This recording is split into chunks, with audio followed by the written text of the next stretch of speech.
As I mentioned, there's a little bit of a shakeup at the top. But let's start out talking about football. I want to be the best passer on the field. The top player on the ESPN 300 list of high school senior football players is Justin Fields. So the exit to the inner loop of the Beltway is still closed here, and some of these drivers are getting right up on it before they realize they can't go that way. Sizes up a player, goes around him like it's his job. A lot of high school football players are signing with the schools that they're going to attend in the fall. We're going to address those things coming up later this afternoon. One of the ugly side of sport reared its head this week with the ongoing news of anabolic steroid and performance enhancement drug use in sport.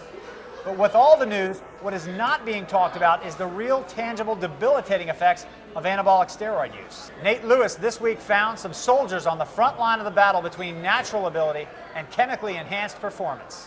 The Obama administration would like to see the confirmation of Elena Kagan for Supreme Court Justice go just as smoothly as her confirmation for Solicitor General in 2009. And there's more. These two schools are only a couple of miles apart. There's a big rivalry going on tonight. Last year, the Garfield Indians made a big state playoff run.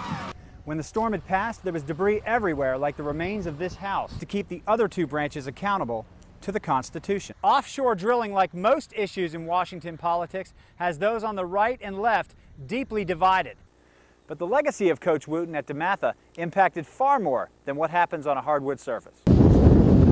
It was a sight Smithville, Mississippi Police Chief Darwin Hathcock will never forget. It was just like a monster headed this way. It was a very, very large funnel cloud. At that same moment, Smithville Mayor Greg Kennedy dove under a desk at City Hall as the super tornado passed directly overhead. All you felt was just pressure in your head, and all you could hear was just a roar. The tornado came in the middle of the afternoon, right through the heart of downtown Smithville.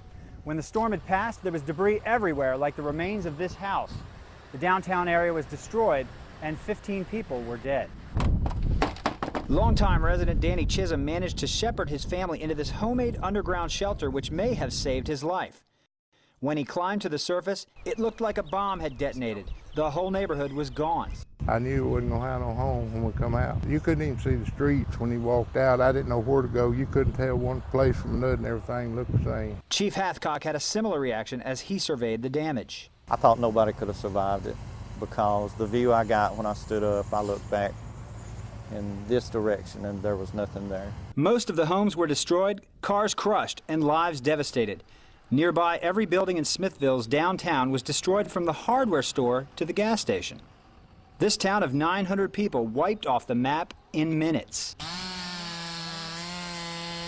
But days later, a major cleanup has begun. The city has been designated a federal disaster area, and emergency officials are on the scene to help the recovery effort. It'll take months, if not years, and the emotional scars could take even longer to heal. Oh, I'm very lucky to be alive because the only thing left that's not crushed in City Hall is the boardroom table that we were under. Many residents like Danny Chisholm are hoping to rebuild. We may get it again, but we're going to try it. Despite losing two close relatives, he wants to stay.